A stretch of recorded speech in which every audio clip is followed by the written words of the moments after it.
नमस्कार। आज चलते हैं छत्तीसगढ़ के एक ऐसे कोने में जहां घने जंगलों के बीच एक झरना बहता है। पर यह सिर्फ पानी नहीं, ये रामायण की कहानियां सुनाता है। जी हां, हम बात कर रहे हैं सिया देवी की। ये एक लाइन सिया देवी की पूरी पहचान को जैसे एक धागे में पिरो देती है। ये सिर्फ एक मंदिर या कोई झरना नहीं है, ये एक एहसास है जहां आकर लगता है कि आस्था और कुदरत एक दूसरे में कैसे घुल मिल गए हैं।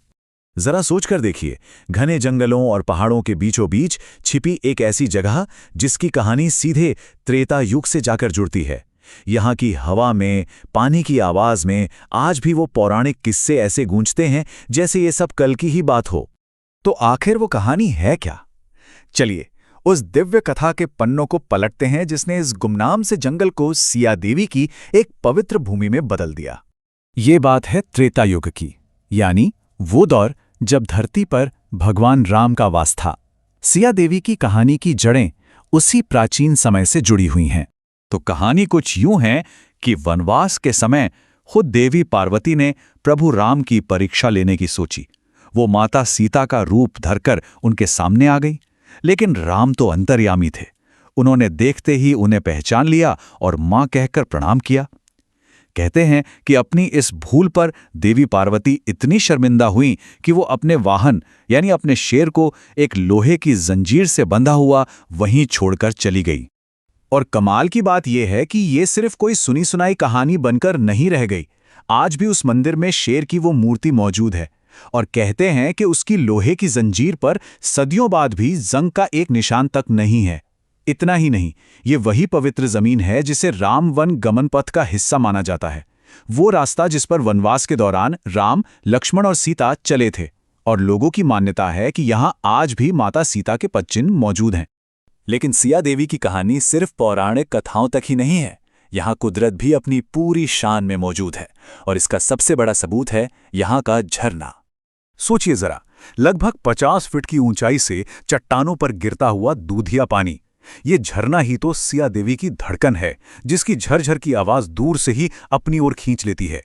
और ये खूबसूरत झरना बनता है दो छोटी छोटी जंगली धाराओं, झोलबहारा और तुम नाला के मिलने से। ये दिखाता है कि कैसे ये पूरी जगह अपने आसपास के जंगल और पहाड़ों से कितनी गहराई से जुड़ी हुई है। हाँ, यहाँ आने का अनुभव मौसम के साथ काफी बदल जाता है।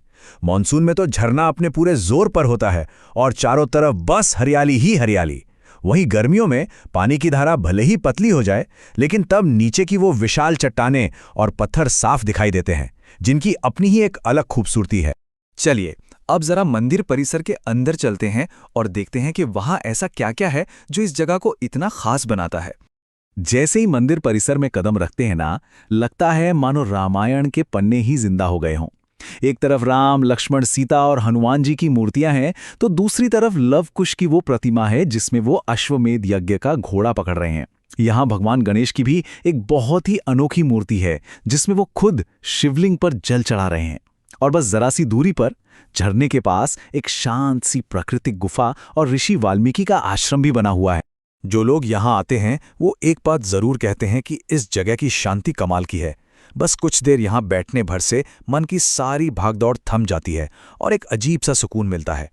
तो अगर ये सब सुनकर वहां जाने का मन बन रहा है, तो चलिए देखते हैं कि इस यात्रा की तैयारी कैसे की जा सकती है। तो ये जगह छत्तीसगढ़ के बालोद जिले में नारा गांव के पास है। यहाँ पहुंचने के लिए सबसे नजदीकी एयरपोर्ट रायपुर और रेलवे स्टेशन बालोद है। झरने का पूरा मजा लेना हो तो जुलाई से अक्टूबर का समय सबसे बढ़िया है। हाँ, एक बात का ध्यान रखना जरूरी है, ये जगह थोड़ी दूर है, तो अकेले जाने के बजाय किसी के साथ या ग्रुप में जाना बेहतर रहेगा। और अगर गाड़ी से जा रहे हैं तो आसपास के बड़े शहरों से पहुंचने में बालोद से करीब आधा घंटा, भिलाई से 1.5 घंटा और रायपुर से लगभग 2.5 घंटे का समय लग सकता है। सिया देवी सिर्फ एक घूमने फिरने की जगह या टूरिस्ट स्पॉट नहीं है। ये एक जीती जागती विरासत है जहां आज भी आस्था सांस लेती है। इस जगह की आस्था सिर्फ पुरानी कथाओं में नहीं, बल्कि इसके बनने की कहानी में भी दिखती है। 1963 में जब ये मंदिर बन रहा था तो इसके गारे में सीमेंट की जगह बैल के गूदे और गुड़ का इस्तेमाल हुआ था। कहते हैं जिस रात ईंटों को पकाने के लिए भट्ठे में रखा, उस रात भयंकर तूफान आया। सबको लगा कि सब कुछ बर्बाद हो गया, पर जब सुबह देखा तो सारी ईंटें चमत्कार की तरह एकदम सही पकी हुई मिली।